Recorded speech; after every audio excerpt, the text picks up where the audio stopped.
Evangelho de João, capítulo 13, versículos 21 a 38.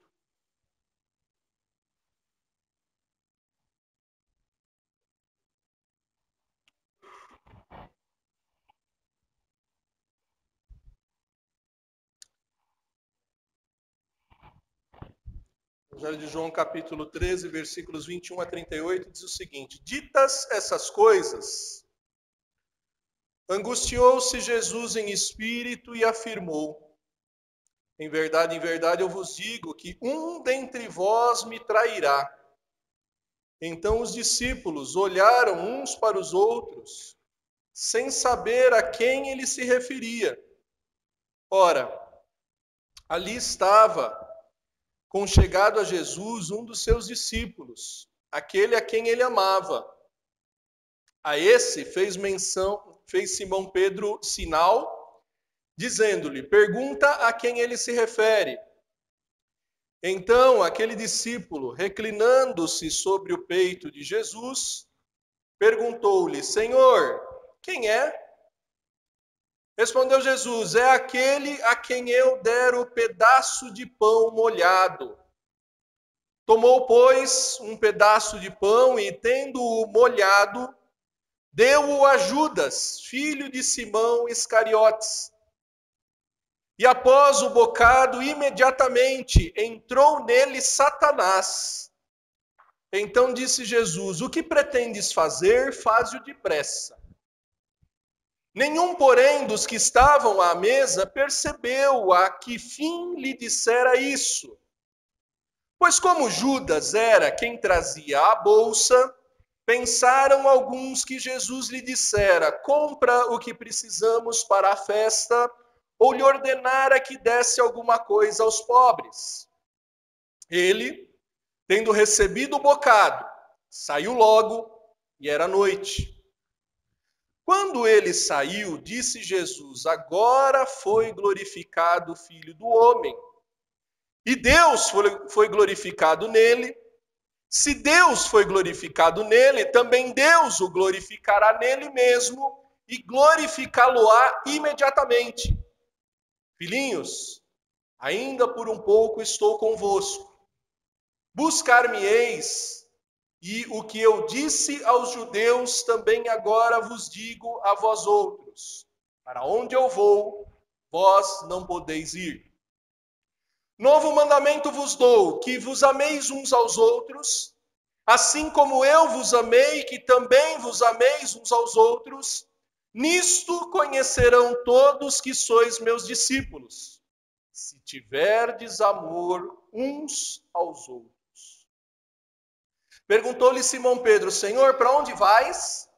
Respondeu Jesus: para onde eu vou, não me podes seguir agora. Mais tarde, porém, me seguirás. Replicou Pedro: Senhor, por que não posso seguir-te agora? Por ti darei a própria vida. Respondeu Jesus: darás a vida por mim? Em verdade te digo que jamais cantará o galo antes que me negues 3 vezes. Nós vamos orar, e após a oração, algumas crianças, não todas, aquelas que já sabem que estão ensaiando para o Dia das Mães, vão poder acompanhar as irmãs, vão ensaiá-las, e elas voltarão em tempo de testemunhar a Santa Ceia, se encher de curiosidade, de interesse pelo pão e pelo vinho. Oremos. Ó Deus Altíssimo, ensina-nos a amar. Tu que és amor, ensina-nos a amar. Não como esse mundo ama, não subjetivamente, não sensualmente, mas amar como tu amastes a cada um de nós.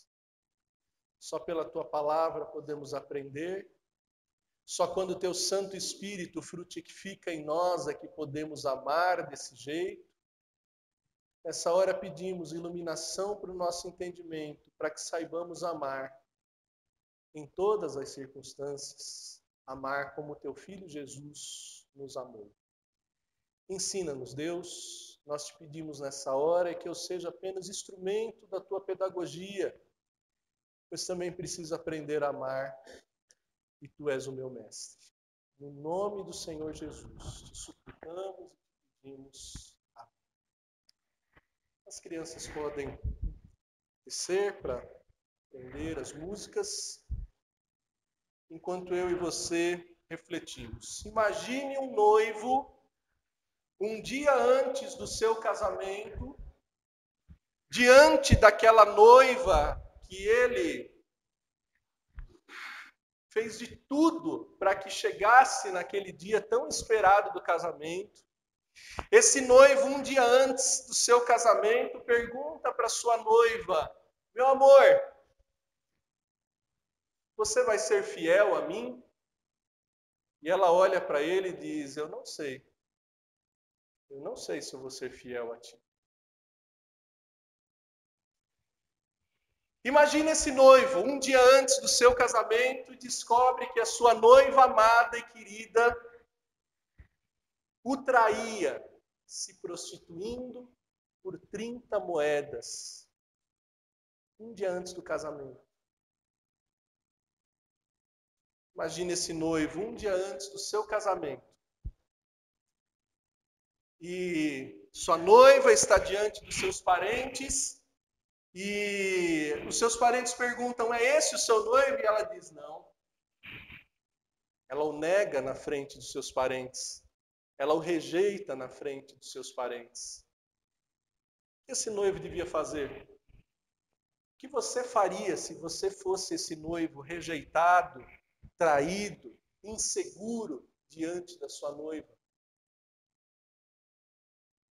A maioria de nós certamente procuraria um novo amor. A maioria de nós certamente partiria para outra. O texto que lemos mostra o noivo da igreja. O noivo da igreja que, em vez de partir para um novo amor, em vez de partir para outra, ele ensina um novo amor. Ele ensina um amor inédito. O texto que lemos está no contexto do capítulo 13, que começa no seu primeiro versículo dizendo que tendo Jesus amado os seus que estavam no mundo, amou-os até o fim. A lição mais difícil, mais profunda que Jesus tinha para dar, ele dá no seu último dia antes da crucificação. E ele ama até o fim, porque ele é amor. E a mensagem que nós temos hoje sobre esse novo amor está no contexto desse versículo primeiro que fala desse amor até o fim e que é cercada pelo versículo 34, quando Jesus diz um novo mandamento. Que novo mandamento? O mandamento antigo, escrito lá em Levítico 19, 18, dizia: não se vingarás, não te vingarás, antes amará o próximo como a ti mesmo. E agora Jesus remetendo-se a esse mandamento, num contexto onde despertava grande vontade de vingança, de ira, ele diz: o novo mandamento é que vos ameis como eu vos amei. Não que vos ameis como vocês se amam, mas que vos ameis como eu vos amei. O nível subiu. O padrão subiu. E o padrão é mostrado naquele contexto que semana passada já aprendemos. Jesus mostrou que era com serviço humilde, tolerando intransigentes, ensinando exemplarmente, com modelo, com prática, e preparando os seus para o que viria pela frente, para a continuidade daquela obra. Ele agora ensina um novo amor. Que novo amor é esse? Em primeiro lugar, é um amor que ama apesar da incerteza da fidelidade dos seus. Diante da incerteza que os seus discípulos colocaram quanto a serem fiéis ao seu mestre. Quando ele no versículo 21, angustiado, com o espírito abalado, ele abre o coração e diz: um de vocês vai me trair. E em vez de uma reação de segurança, de união, dizendo: não, mestre, nenhum de nós vai te trair. Não, mestre, todos nós estamos firmes, seremos fiéis. Começa a olhar um para a cara do outro, se perguntando: qual dos 12? O próprio João, que participou daquilo, ele diz que naquela troca de olhares, naquele silêncio, quem estava mais próximo, provavelmente, fisicamente, era ele, o próprio João. Aquele que, ao longo do evangelho todo, vai sendo identificado como aquele a quem Jesus amava. Não que Jesus não amasse os outros 11. Porque no versículo 34, versículo-chave desse trecho, ele diz: como eu vos amei. O amor de Jesus era para todos os seus discípulos. Mas, obviamente, existia algum que ele amava um pouco mais pela proximidade, pela intimidade, como acontece nas melhores famílias. Eu só tenho uma filha, mas eu fico me perguntando, se eu tivesse 2 ou 3, o meu amor seria igual? A proximidade, a intimidade, difícil. São pessoas diferentes, são ações diferentes, são reações diferentes. Então o texto diz que aquele discípulo a quem ele mais amava, ou a quem ele amava, conforme o versículo 23, e o próprio Evangelho de João explica como esse amor era distinto para com João evangelista. Por exemplo, lá em João 19, 26 e 27, quando Jesus já está crucificado, quando Jesus já está na cruz, uma das palavras da cruz, João 19, 26 e 27, vendo Jesus sua mãe, e junto a ela o discípulo amado, disse: mulher, eis aí o teu filho. Depois disse ao discípulo: eis aí tua mãe. Dessa hora em diante o discípulo a tomou para casa. Capítulo 20, versículo 2. Então correu e foi ter com Simão Pedro e com o outro discípulo a quem Jesus amava, e disse-lhes: tiraram do sepulcro o Senhor. E no capítulo 21, versículo 7, aquele discípulo a quem Jesus amava disse a Pedro: é o Senhor. Pedro, ouvindo que era o Senhor, cingiu-se com a sua veste, porque se havia despido, e lançou-se no mar. Versículos 20 a 24, do mesmo capítulo 21. Então Pedro, voltando-se, viu que também o ia seguindo o discípulo, a quem Jesus amava, o qual na ceia se reclinara sobre o peito de Jesus e perguntara: Senhor, quem é o traidor? Vendo, pois, Pedro, perguntou a Jesus: e quanto a este? Respondeu-lhe Jesus: se eu quero que ele permaneça até que eu venha, que te importa? Quanto a ti, segue-me. Então se tornou corrente entre os irmãos o dito de que aquele discípulo não morreria. Ora, Jesus não dissera que tal discípulo não morreria, mas se eu quero que ele permaneça até que eu venha, que te importa? Versículo 24. Este é o discípulo que dá testemunha a respeito destas coisas e que as escreveu, e sabemos que o seu testemunho é verdadeiro. João guarda até o penúltimo versículo do evangelho o segredo de que o discípulo amado era o escritor desse evangelho, era aquele quem participou de todas essas coisas. Pedro olha para João, que era o mais chegado, já estava ao peito do mestre, e faz um sinal que não sabemos qual é, mas um sinal do tipo, né? Pergunta aí. E aí João pergunta: quem é o traidor, mestre? Quem é o traidor? Os outros 4 evangelhos, Mateus 26, 21 a 25, Marcos 14, 18 a 21, Lucas 22, 23, diz que não apenas João fez a pergunta, mas um por um foi perguntando: sou eu, mestre? Até que o último faz a pergunta, e o último era Jesus. Todos eles estavam em dúvida. Nenhum deles se sentia tranquilo e seguro de que jamais trairia o mestre. E Jesus os amou nesse contexto. Jesus nos amou mesmo diante da infidelidade iminente por parte de qualquer um deles. Queridos, como é difícil amar infiéis. Como é difícil amar aqueles em quem você não pode confiar. A confiança é a base dos relacionamentos mais nobres. Se não há confiança, um casamento acaba. Se não há confiança, uma sociedade acaba. Se não há confiança, o patrão despede o funcionário. Tanto é assim, tanto é difícil manter relacionamentos com risco de fidelidade, que o próprio Jesus ensinou que somente por causa de infidelidade o divórcio seria permitido. Veja lá em Mateus 5, 27. Mateus 5, 27, ele diz: ouviste o que foi dito, não adulterarás. Versículo 37, aliás, 32. Eu, porém, vos digo, qualquer que repudiar sua mulher, exceto em caso de relações sexuais ilícitas, a expõe a tornar-se adúltera, e aquele que se casar com a repudiada comete adultério. Lá no capítulo 19 do mesmo livro de Mateus, capítulo 19, versículos 7 a 9, Jesus novamente trata desse tema, dizendo o seguinte: replicaram-lhe, por que então Moisés mandou dar carta de divórcio e repudiar?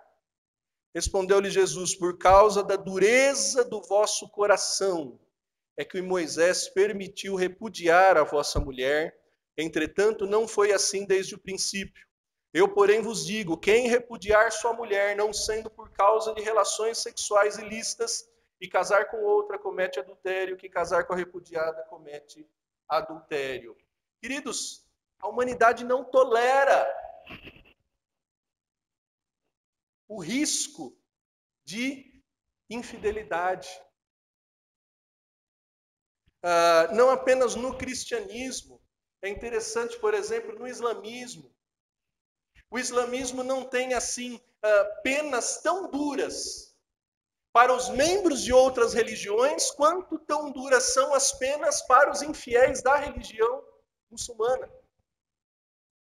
E Jesus está aqui lidando com os seus 12 mais chegados, em quem em nenhum deles havia um pouco mais, um indício mais forte de que seria fiel até a morte. Havia dúvida, havia incerteza, havia a insegurança. Como você trata as possibilidades de infidelidade? Você faz como Jesus? Você continua andando junto com aqueles que demonstram risco claro de infidelidade, aqueles que não dá para contar, aqueles que não são ponta firme? Você é 100% fiel a Jesus? Você alguma vez já foi infiel com Jesus? Se você estivesse lá naquela sala com os 12 e ele dissesse, um de vocês vai me trair, você teria firme convicção de que ele não estava falando de você?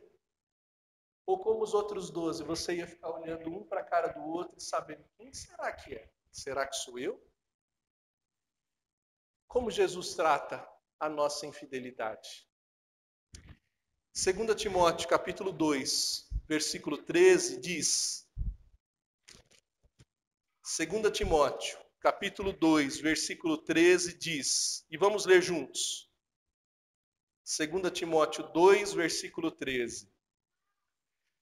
Se somos infiéis, ele permanece fiel, pois de maneira nenhuma pode negar-se a si mesmo. Esse é o novo amor que somos desafiados. Ele não pode negar o amor puro, essencial, eterno e inabalável. Por isso ele segue fiel com aqueles inseguros, aqueles com risco de trair. A segunda característica desse novo amor é que ele, além de amar apesar do risco de infidelidade, ele amou, apesar da traição.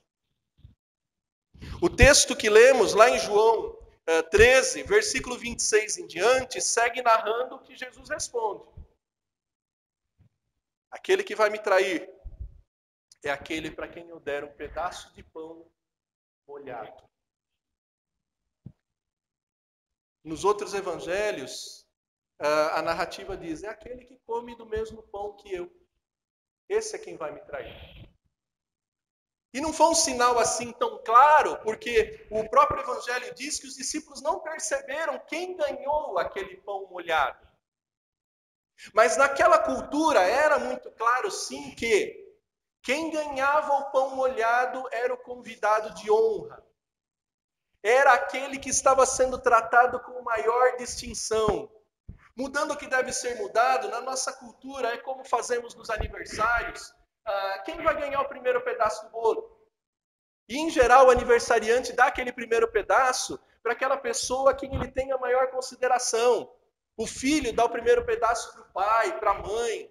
Né? A esposa, em geral, dá o primeiro pedaço para o marido para a esposa. É sempre um gesto simples, mas de profundo significado. Aquele que ganhar o bocado molhado.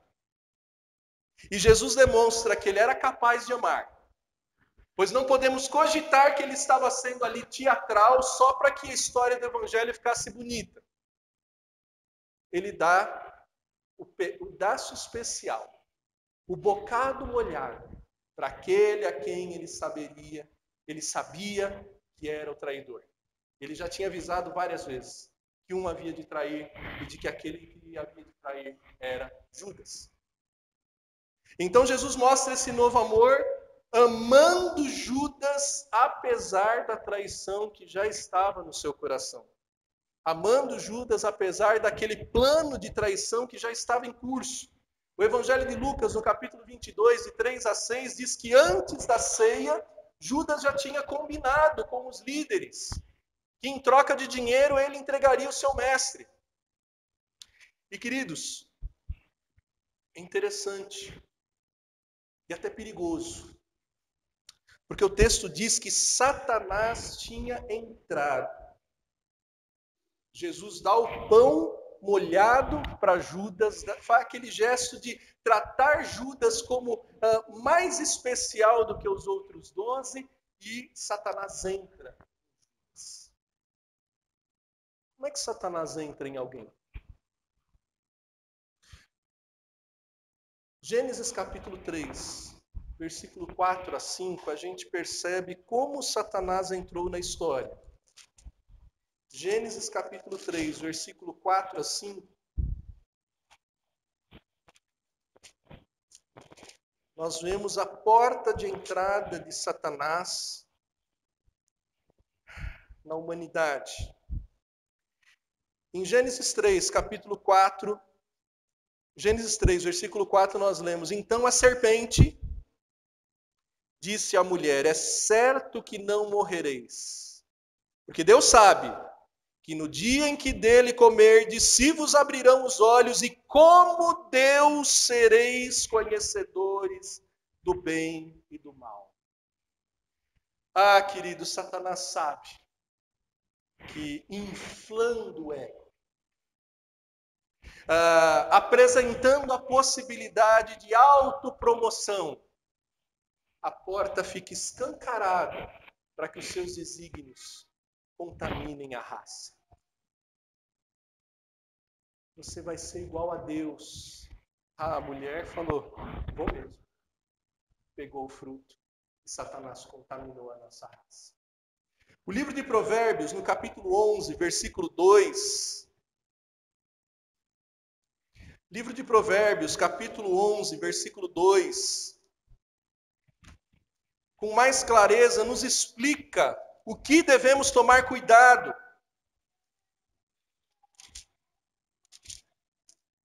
Livro de Provérbios, capítulo 11, versículo 2, diz: Em vindo a soberba sobrevém a desonra, mas com os humildes está a sabedoria. A soberba precede a desonra. E lá em Provérbios 16, 18, a soberba precede a ruína e a altivez de espírito a queda. Um outro apóstolo ouviu de Cristo que ele estava sendo instrumento do diabo. Nada mais, nada menos do que o próprio apóstolo Pedro. E lá em Mateus 16, 17 a 19, Pedro dá aquela confissão certeira de que ele era o Filho de Deus, Jesus, o enviado, o Cristo. Jesus responde: sobre essa rocha edificarei a minha igreja, as portas do inferno não prevalecerão sobre ela, dar-te-ei a chave do reino, o que ligares na terra terá sido ligado no céu. Imagina como Pedro ficou.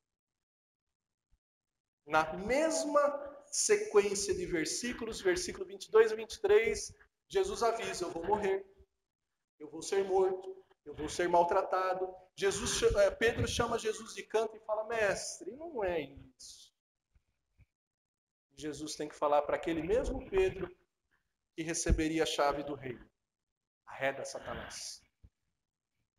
Soberba, orgulho, abre a porta de vidas para que sejam usadas pelo inimigo.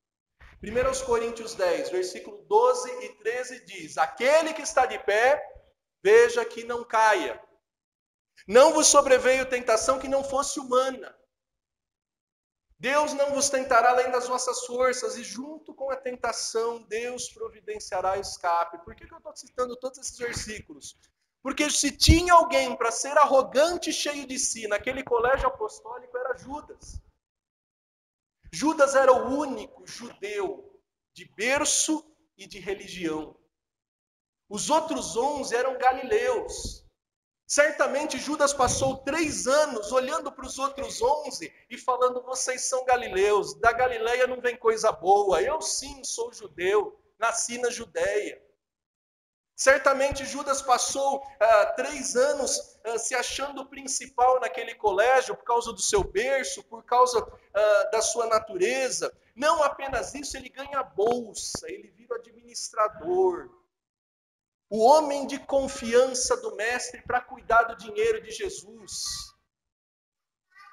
Queridos, ao que muito é dado, muito é cobrado. E é perigosíssimo. Quanto mais você cresce, mais você se achar insubstituível, mais você se achar indispensável. E como Judas, arquitetar planos. Que são planos de Satanás, são obra de Satanás. Mesmo assim, Jesus deu o bocado molhado para ele. Mesmo assim, foi para ele o pedaço principal. Foi para ele o gesto de amor que o distinguiu dos outros. Um novo amor. É um amor que ama, apesar da possibilidade de infidelidade, que ama, apesar da traição. Eu não sei se você já foi traído alguma vez. Graças a Deus nunca fui traído pela minha esposa. Mas muito tempo antes de conhecê-la, acho que eu já contei isso aqui, eu fui apaixonado por uma moça e fiz de tudo para conquistá-la e não consegui. Estava prometido para a Ivânia, não ia ter jeito, né, amor? Tinha que ser seu. Mas naquele tempo, meu melhor amigo foi lá e conseguiu conquistá-la. Sabe o que aconteceu? Naquele tempo, pela graça de Deus, eu já aprendi, eu já sabia um pouco de Jesus. E nós não deixamos de ser melhores amigos. É disso que o texto está falando. É para você amar como Jesus amou. Jesus amou mesmo sendo traído. Não é fácil. Não é fácil. Mas é o alvo, é a meta. Menos que isso é humano. Objetivar isso é divino, é imitar a Cristo. Esse novo amor amou, apesar da possibilidade de infidelidade, apesar da traição, apesar da rejeição. Passado o discurso, Jesus avisa que estava indo embora, que ia para um lugar que eles não poderiam ir junto com Jesus. E Pedro diz: eu vou junto, não te deixarei, eu morrerei se necessário. Jesus olha para ele e fala: você vai dar vida por mim? O galo não vai cantar antes que você me negue 3 vezes. Geralmente o galo canta às 6 da manhã. Acho que lá em Israel também era assim, não é só assim no Brasil. Eles estavam ali no adentrar da madrugada. E Jesus seria preso, Jesus seria levado, e o Evangelho de João conta, no capítulo 21, versículos 15, 16 e 17, que por 3 vezes Pedro foi questionado: você não era um dos deles? Você não estava com ele? Você não era chegado dele? E Pedro 3 vezes diz: eu não.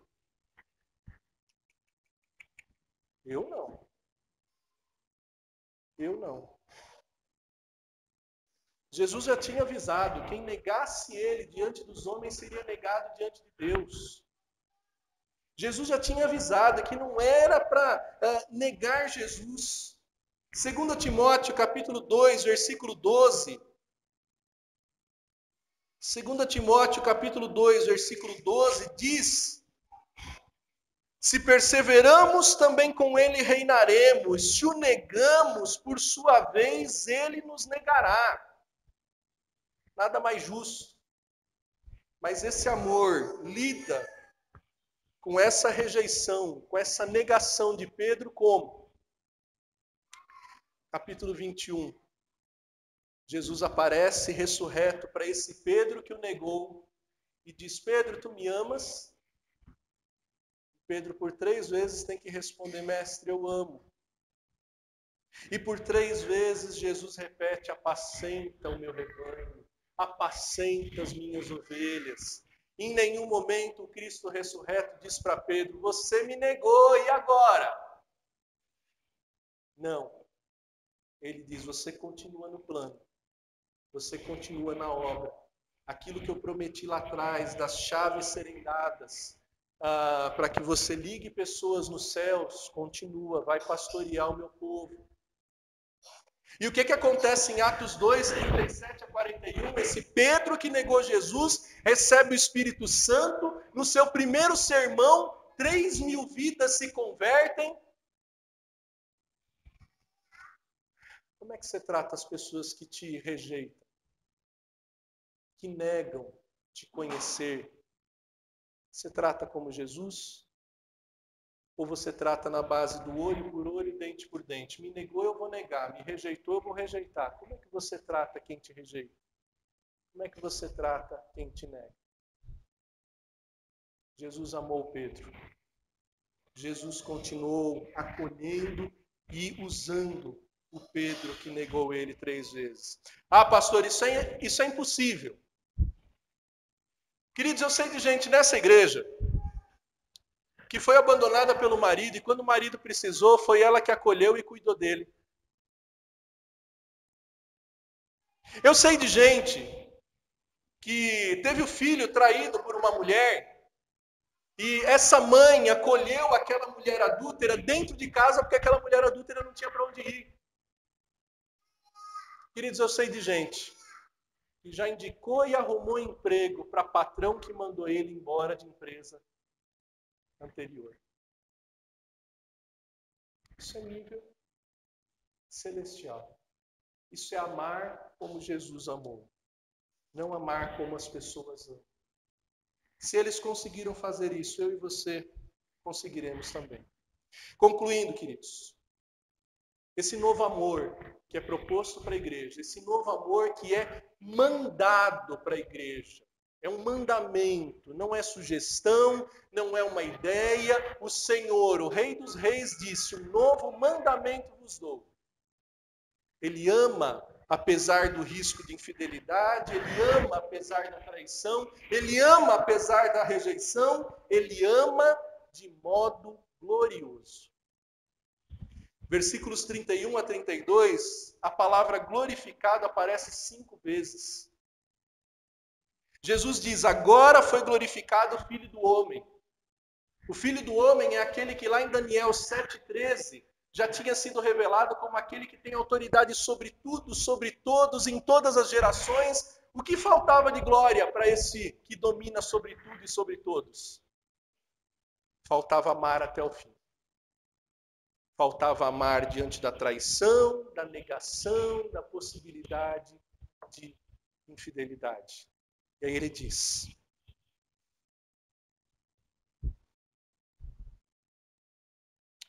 agora foi glorificado. E Deus foi glorificado. Se Deus foi glorificado, também Deus o glorificaria. E essa glória era tal que só na cruz ia ser compreendida. Por isso ele explica na sequência: a partir de agora eu vou aonde vocês não podem ir. Ele responde para Pedro: Pedro, agora você não pode ir comigo. Depois você vai para o mesmo lugar que eu. Já predizendo que como Cristo foi crucificado e a sua glória foi mostrada na cruz, Pedro, momentos depois, experimentaria aquilo, só que crucificado de cabeça para baixo. Queridos, amar de um modo glorioso não necessariamente determina que sejamos crucificados como Jesus foi.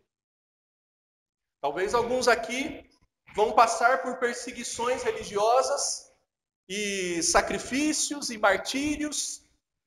Não sei onde é que Deus vai te levar, qual é o teu ministério. Ainda hoje, cristãos são crucificados por serem fiéis a Jesus. E eles experimentam uma morte gloriosa, sendo fiéis até a morte, morte de cruz. Pedro não aceitou ser crucificado igual a Jesus, pediu para ser crucificado de cabeça para baixo. Ele não achava que merecia uma morte tão gloriosa. Mas ele foi fiel, mesmo tendo negado, mesmo tendo sido um dos que possivelmente trairia Jesus. Mas, queridos, se imitarmos Jesus, se amarmos como ele amou. Esse mundo diz que o amor é subjetivo, que cada um tem o seu jeito de amar. Não!